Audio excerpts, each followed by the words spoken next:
Hey everyone, welcome to my channel. I'm Aman Luthra, and today I'm going to address a question that many of you are probably thinking of when it comes to climate change. What can I do to reduce my impact on the earth? Now, I could give you some very common answers like eating less meat, recycling, and so on, but I'm pretty sure you've heard of all of those at some point. When it comes to individual action, I think we need to adjust our mindset a little bit because the reality is that there's only so much you can do on your own. Unfortunately, one person cannot solve climate change altogether, but at the same time, one person can influence others, which creates a ripple effect. And it's that ripple effect which spreads our actions to other people, which can really make a noticeable difference that stacks up. So while you can do things like reducing your water use, your energy use, and the amount of food waste you create, you should not stop there. The reason so many of us focus on individual action is because that's what we hear in the media. We hear things about reducing our own carbon footprint and minimizing our own impacts as much as possible, because we are the ones using the energy, water, and the resources. But do you know how the idea of a personal carbon footprint even began, or who even created that term?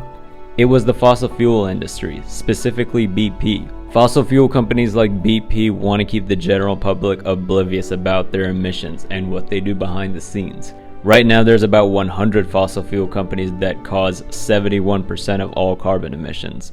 And unfortunately, most of them care more about staying in business than they do about the environment or the people that will be impacted by climate change.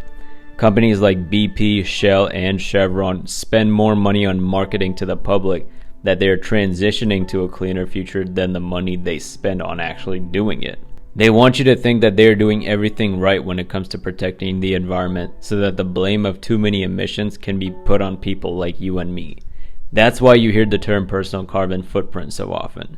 Obviously, we all have our own impacts on the earth, but the reality is that most of our emissions come from factors that we cannot directly control, like where the money to pay our energy bills is headed. So yes, you can go vegan, you can get an electric car, you can avoid consumerism, and do all the other solutions that you've already heard of. All of that totally helps, and I think you should feel good about doing these things.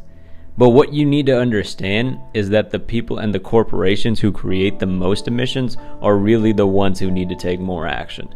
The impacts of their actions far outweigh your and mine, and their actions are the most necessary to avoid the worst effects of climate change. This is where systemic action comes into play. Once you have done all you can on an individual level, the next step is to spread your message and your actions to others. When you get your friends and family on board, they will probably start telling their friends and family, and it creates a viral effect. And who knows, eventually these actions could become big enough that it forces political and corporate action. Now, of course, all of this is way easier said than done, and only so many actions will reach the corporate or political level. But at the same time, I think more action is much better than no action at all, so there's really no reason to not try. So how can you help others take action? Well, the first thing you should understand is that not everyone is going to listen to you. I know, it sucks, but you can never force someone to make big changes in their life, and you should not. I think everyone should do what they believe is best for themselves, but at the same time, we need to communicate our ideas, and whatever happens after that is out of our control. When I first went vegan, I got so into it that I started telling all my friends about it and why they should as well. And at the time I didn't realize it, but I was actually pissing off a lot of people because I was making them feel bad for eating meat and dairy.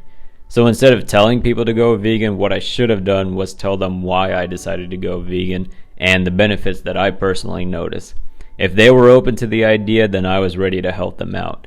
And if not, there's nothing I could have done.